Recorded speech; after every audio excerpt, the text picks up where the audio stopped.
Hello there, viewers. In this interview, we had the chance to talk with the well-known historian Adam Tooze. We have touched issues such as the upcoming presidential election in the US, the economic platform of each of the presidential candidates, and of course about the recently published Mario Draghi report and its possible impact on the future of the European Union. If you are new to our channel, please consider to subscribe. Let's roll. There is an apparent contradiction in the current US presidential election campaign. On one hand, the different polls and prediction models show an extremely tight and unpredictable race between former President Donald Trump and Vice President Kamala Harris. On the other hand, when we look at elite endorsements, the picture is much more skewed in favor of Harris. There is a broader coalition behind her, ranging from left wing of Democratic Party to important parts of the former Republican establishment, like the Cheneys or former Arizona Senator Jeff Flake. How do you make sense of this situation? I mean, I completely recognize the picture that you're painting, and this is what drives, folks who think of themselves maybe as sort of at the center of American politics a little bit crazy, because there is this huge gap, and it's not surprising. You see the same thing, say, in Wall Street, where corporate Wall Street is massively skewed against Donald Trump for reasons which are not puzzling, right? You wouldn't, if you're the manager of a large business, want to be associated with somebody as erratic, as wild, and who's a convicted felon. And yet, the polling in the critical states, and the most critical of all is Pennsylvania, and it's just too tight to call, is completely indecisive. And it fundamentally what this points to is a structural gap between the American elite, very broadly conceived, and the electorate, who still, at least as far as the polling suggests, and generally speaking, the polling underestimates support for Trump, doggedly remain attached to this extraordinarily eccentric, one has to say at this point, erratic figure who evokes a very different analysis of the American president that suggests the possibility of a radically different future. And yet, can anyone really believe that? I mean, either he's serious in his diagnosis, this utterly gothic account of American reality that he presents, which doesn't, as we know, sociologically reflect the reality of his voters who don't come from the most impoverished and distressed parts of the American society. The most poor and distressed people tend not to vote at all and are barely touched by the political system. And those that do support him belong, classically to something you would generally describe as the petty bourgeoisie, or the upper levels of the white labor aristocracy. So, it's a very, very puzzling situation, amplified by the extraordinarily erratic nature of the 18th century American Constitution, which is at work here. So it's a very strange melange of a kind of post-truth, post-reality political system on the one hand, with 21st century realities, the singular figure of Donald Trump, and what one's almost tempted to describe as a kind of, reality TV version of politics, which is what he's acting out, or the analogy was widely used during the first presidency, I liked it as well, to wrestling, to this bizarre, tongue-in-cheek, not entirely serious and yet deadly serious, version of politics as combat. It is a deeply confusing situation in the American political scene right now. And, I finished both my recent books on contemporary history puzzling over the crisis of American power and American hegemony, and it goes very deep, I think. And 4 years of something like normality under Biden should not disguise from us how profound that destabilization continues to be. Coming back to that normality, I want to ask you about another similar contradiction. The economic record of Joe Biden is generally praised by economic policy analysts, while US voters are less content with it. So how do you evaluate Bidenomics, and how do you explain this discrepancy between expert and popular opinion? So one line to go with is to extend the argument I've just made about the political scene, per se, which is to say that the evaluation of the American economy is not separate from people's evaluation of political reality generally, and the two things are sort of merged with each other. And if you look at sentiment polling, so these polls about how people judge their own political values, there is strong evidence for this mutual determination of political attitude and economic assessment. So the day after an election which goes against their favoured party, Americans' assessment of their own immediate economic situation darkens, right? And when they lose, their assessment of their economic situation collapses, and when they win, it pops up. And so assessments of economic reality in America are partisan political at their core. That's one way of reading this, in which case one simply says, what do you expect? Biden is a relatively unpopular, in fact, he's the most unpopular Democratic president, since records began, essentially.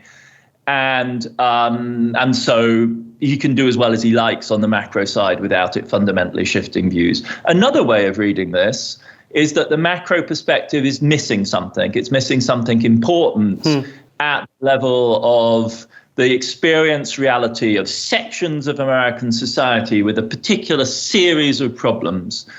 And if you look at the swing states, their economic record is really mixed.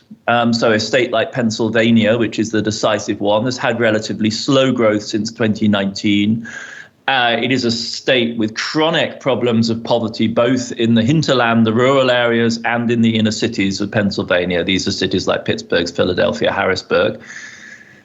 And so, there is a sort of lingering problem there of underperformance, which is real, a little bit like, say, the sort of voting patterns we see in parts of Poland, where you look at Poland's overall economic growth and you say, why on earth are these people not delightedly in love with the European Union? Mm-hmm. And then you look at the eastern parts of Poland and all of a sudden you discover that they aren't really doing that well. So that's one element. Another argument like this is the cost of living argument, where again I think there is and I would say this as somebody who lives in the United States, there's a vast difference between the experienced reality of buying groceries in the US and the cost of living index published by the Fed. And it's, I'm a technocratically minded person, so I don't say this lightly, but there's something wrong with those numbers, or they just don't capture the reality, because this has become an incredibly expensive place to live in. And it's a weird experience for me, because I've written about the history of statistics, so I know how these things are made up, and there's something very strange going on there. And where this really bites is the cost of living as measured by housing costs. And so these obviously can be an effect of economic growth. So even if you do have a good economic record, if you're not building enough new housing, and this is now a real obsession of the Democratic Party, if you're not able to actually expand the supply side in the face of running the economy hot, which has been the mantra of progressive economic policy, you get full employment, which is great, and particularly good at the bottom end of the labour market. And there's been a narrowing of inequality. It's not just the GDP numbers look good, but the inequality numbers in America have, it's been a huge increase in the bargaining power, it seems, of lower waged Americans. But the problem is the cost of living is getting more and more expensive. And so that's, that bites. So those are the two, I think, prevalent explanations for this jarring disparity. One central theme in most of your work is trying to understand economic policy, not as abstract ideas, but as attempts by politicians to assemble, let's say, different segments of the business elites and the larger public into stable coalitions. In this perspective, how do you situate the Harris and Trump projects? So on the Harris side, I think we see an extension of the Democratic Party's effort since Obama to reposition itself. So if you think of the coalition that Obama inherited from the Clinton era, it was the 90s coalition. And this was a coalition centered on liberal Wall Street, right? So it came via Rubin, the Treasury Secretary under Obama, who was ex-Goldman Sachs CEO. Then there was, and this translated across parties, so Frank Paulson, Bush's Treasury Secretary, was also a Goldman Sachs CEO. It got to the point when Tim Geithner, who was a Rubin acolyte, became Treasury Secretary under Obama, that everyone imagined that he had a Goldman Sachs track record, and he never did. He was actually a civil servant all his life, but everyone just looked at him and said, he's an investment banker, but he wasn't.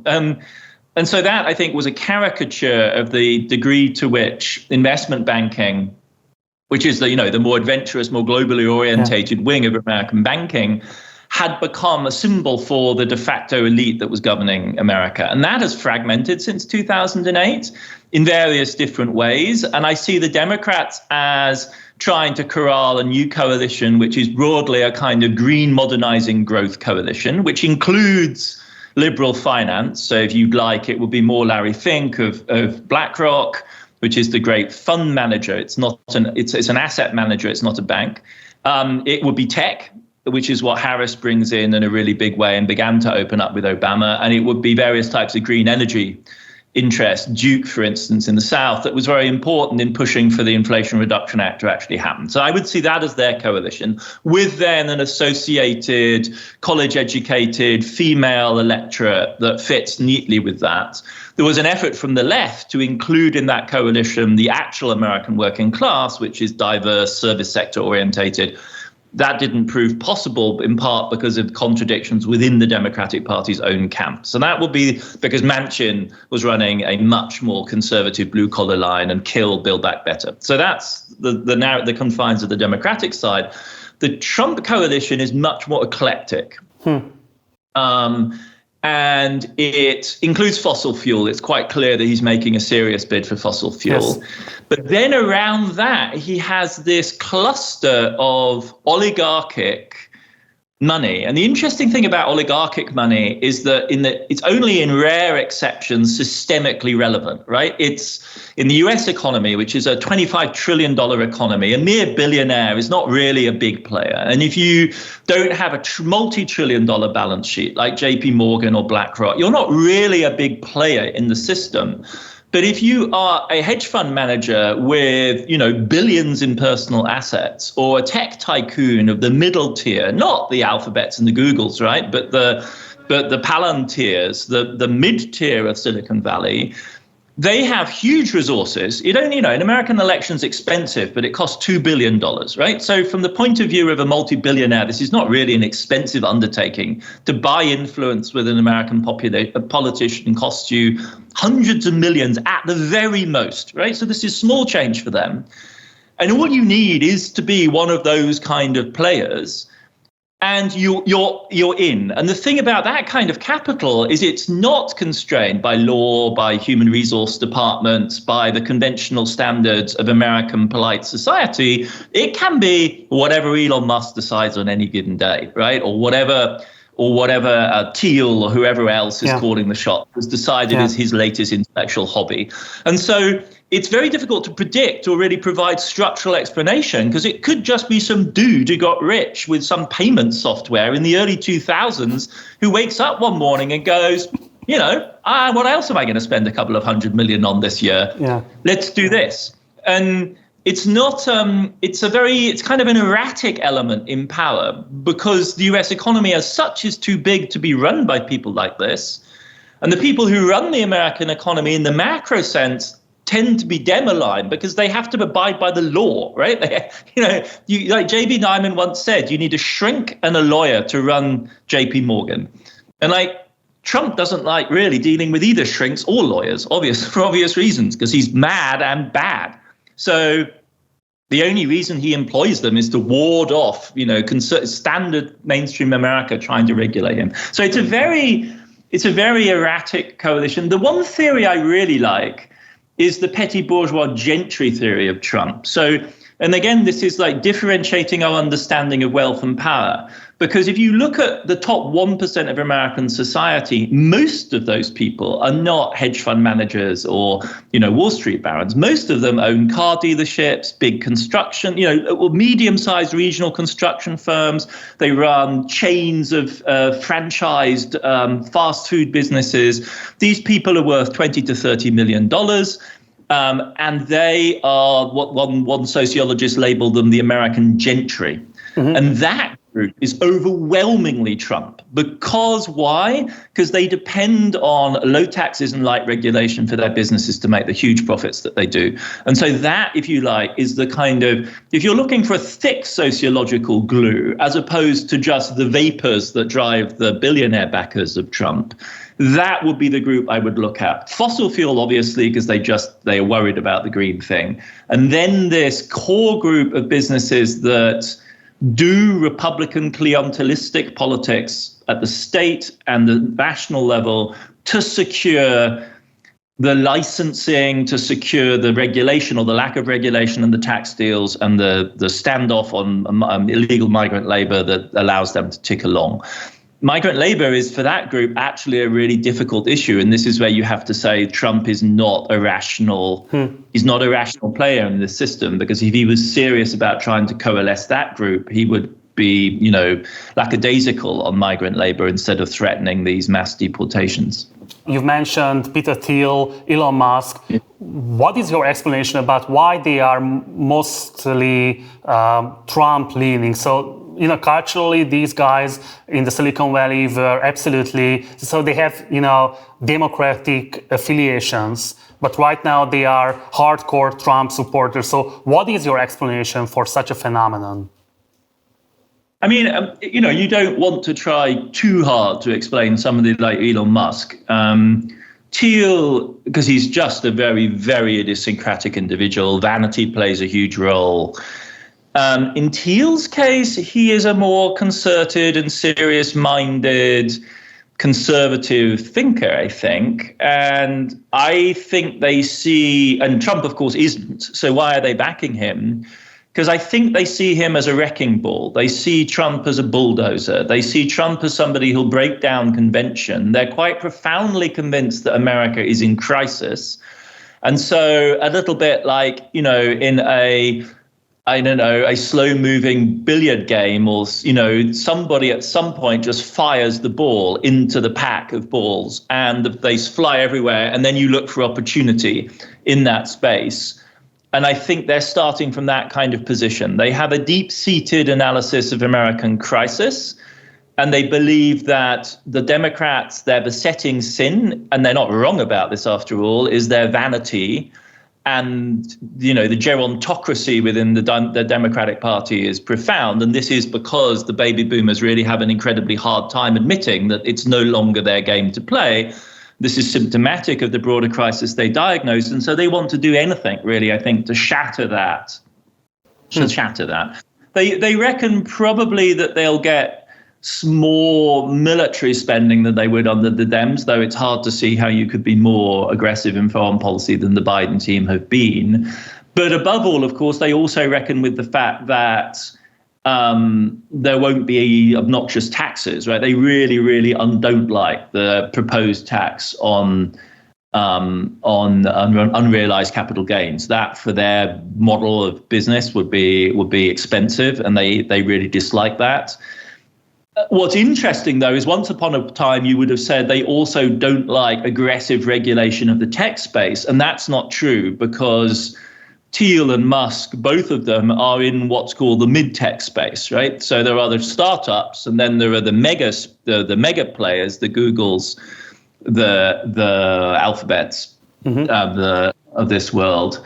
And the mid-techs actually are now essentially aligned with various types of antitrust measure to try and break up the grip that the big players, Amazon, Facebook, Google, have on the tech sphere, which they regard as oppressive. And they see, again, the alliance between those groups and the Democratic Party, which is quite strong, as symptomatic of this American establishment that needs breaking up. There is at that level quite a profound, this is part of a populist impulse, after all, to imagine that the world is structured around a set of incumbent power elites that need challenging. And it's often as we say, like it's a stupid person's leftism. Like it's not wrong in its diagnosis of power. Mm-hmm. There is a power structure, there is inequality. It's just incredibly crude in understanding how that works. Unfortunately, our time is brief, so let's turn our attention to Europe. I would like to ask you about the Mario Draghi report. So the former European Central Bank chief recently has published his much-awaited report on EU competitiveness. The report calls for much higher levels of investment in the economy and for a much more integrated European Union. But the first is blocked by Germany's masochistic attachment to fiscal discipline, while the latter by the visible rise of parties opposing further integration. What are the prospects for the emergence of a political coalition capable of carrying out the necessary steps despite these oppositions? Well, in terms of our previous analysis of the US, I would also say that Mario Draghi, true to form, and this is perhaps his historic role ultimately, I think he has a historic role in the Italian context, but he also has one at the EU level, is that he's saying out loud what, large parts of the European business elite clearly believe, which is that as a platform for capitalist accumulation, because we shouldn't dress this up as national competitiveness, right? He's saying as a platform for capitalist accumulation, the EU has not worked as well as the United States for the last decades, right? Yeah. It's really striking reading it from an American vantage point, because the Americans also think their platform's not working, and then the Europeans look at it and go, oh, no, it's working great. You've no idea how good you've got it. What America gives its big businesses is lax antitrust regulation. So they get really big, they have monopolistic grip on markets, then they make huge profits. So then they reinvest and they drive technology. And they're backed up by a very powerful military industrial complex, which spends a significant amount of money on American power. And that runs by way of a cluster of large contractors to the American armament system. And Draghi's basically saying we need all of that. We need a dose of oligopoly. We need a dose of state capitalism in Europe that works better. And you could say that that was, after all, his message when he was running the European Central Bank, was that we actually needed a monetary system that backed up European finance capital. And it wasn't doing that effectively because it was in the lock grip of various petty bourgeois ideologies of austerity that actually don't work for big capital. And now he's saying the same thing about industrial policy. So that's how I would see it. What's fascinating is the Germans blocked it two ways immediately, right? One, Absolutely. They said no fiscal, and then B, they said UniCredit can't buy Commerzbank, whereas the UniCredit boss is exactly Draghi's kind of capitalist. The UniCredit boss is saying we need to unify and create capable European banks capable of standing up to the global competition. And so that's, I think, Draghi has pointed his finger at what many of us now diagnose as the central difference. From the point of view of European voters and consumers, at least over the medium term, it's not obvious that the Draghi prescription is a good one, because he literally says Europeans should pay more like what Americans pay for their cell phones. And as an American cell phone subscriber, I don't recommend it as a model. So depends what time horizon you're looking at and what time horizon we're discussing the technological options over. I would like a much more public sector heavy version of the Draghi report. I think Draghi leaves that fundamentally open. So to answer your question, I'm skeptical about its chances of being translated into powerful policy because of the impasse in Germany. If Berlin got behind it, this is red meat for Paris. This is red meat for Rome. Madrid would do it as well. But if Berlin is obstructing the way it is, it's difficult to see any constructive movement at the macro level in Europe. So I'm coming from a country that is betting heavily on Chinese battery and the EV industry. CTL and other Chinese battery manufacturers, plus the BYD, are all investing in Hungary heavily. And according to analysts, the Hungarian government wishes to become a meeting point for the German and Chinese actors of the EV supply chain. Do you think such a strategy could work, given the contradictory European drive to reduce dependence on Chinese green infrastructure? I mean, I don't say this lightly, speaking to you in Hungary, but it seems to me at the very least a rational strategy. It's an impressively coherent vision for a player like Hungary, because you are in a hugely exposed position in the internal combustion engine chain. The reality, I think, for the future of the European motor vehicle industry is that it either cooperates and finds options for synergistic cooperation with the Chinese, or its future is very bleak indeed. And the reality is that has to work along the lines that Hungary is experimenting with. And I don't think it's an irrational strategy. It grieves me to say this because of the source of the strategy and the leadership that it backs. But I actually think it's far-sighted to be making those moves. The Americans can make the power plays on Europe and China that they do in large part because they don't have the exposure that the European motor vehicle industry does to China anymore, and specifically the German industry does. And Hungary is in an incredibly vulnerable position in this transition, and to get on the front foot in this respect makes perfect sense. So, and I think since I'm somebody that really for whom the rank order of priorities starts with the climate crisis and the energy transition, a compromise with the Chinese regime on these key technologies is essential. There's no way around it. If you've spent any time recently in China, you know how far ahead of the West they are in this crucial area of the transition. And so we need all of that reverse foreign direct investment from the Chinese. We need joint ventures with the Chinese. We need to basically be orientating ourselves to acquiring their technology rather than the other way around. And also, so Hungary is facing some serious economic problems right now. The government is having trouble keeping the deficit under control. The inflation has subsided, but was one of the highest in the EU, while growth rates are also lower than in the 2010s. In this context, there is a fight between the head of the central bank, Mr. György Matolcsy, who argues for monetary and fiscal discipline, while the Minister of Economy, Márton Nagy, is proponent of the so-called high-pressure economy and of the government intervening heavily to attract foreign investment. Theoretically, what is your position on this approach of generating economic growth? And if not this, then what can work by your understanding for such a small and economically open country as Hungary? I have no wiggle room on this. I have no wiggle room. I'm a high growth, run the economy hot, take monetary risks person all the way down the line. I always have been, and not suddenly because we're talking about Hungary, going to flip that position from an economic point of view. My view about this kind of economics has always been that it is politically indeterminate, right? This is always one of the weak spots of a Keynesian economics, or rather it's an aspect of the Keynesian economics which forces you to combine it with the politics, right? By itself, it's politically open-ended. The Nazi regime operated a highly effective macroeconomic policy from 1933 onwards in the service of massive rearmament fundamentally, right? Yeah, you wrote an entire book about that. Yes, I did. And there's no way of escaping that. And Keynes was honest enough to admit that this was indeed a highly sophisticated implementation of modern economic policy. So very disagreeable regimes can occupy very constructive policy spaces. And one of my great anxieties about Europe for many years now has been that a sort of liberalism and pro-European policies, progressive politics, get married to profoundly self-harming economics.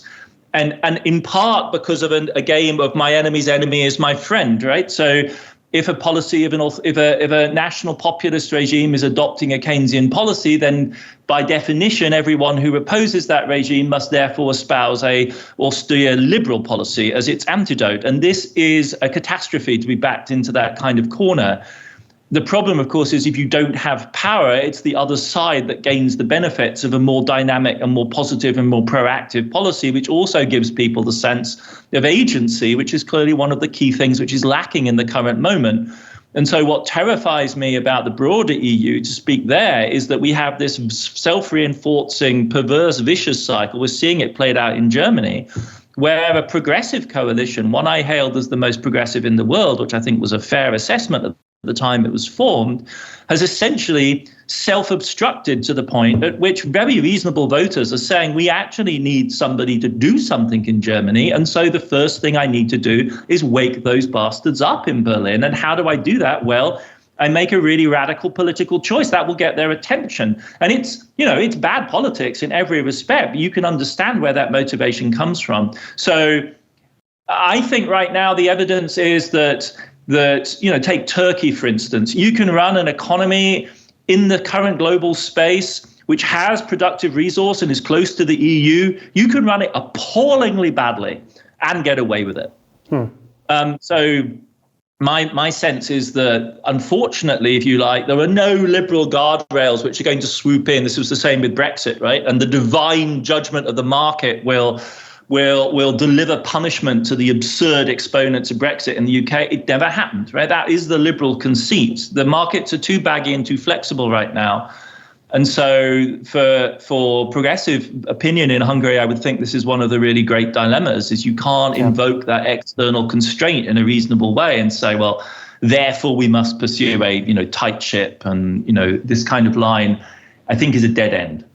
You have written books about the political economy of both the First and the Second World War. And so I'm really interested, what do you think about the performance of the Russian and Ukrainian economies in the current war? Yeah, well, first of all, got to get scale, right? The Russian economy is like 10 times the size of the Ukrainian economy, right? So it's we're not talking, is it really 10? Anyway, it's huge. And whenever I say that, I think that can't be right. But it's a vast disparity, right?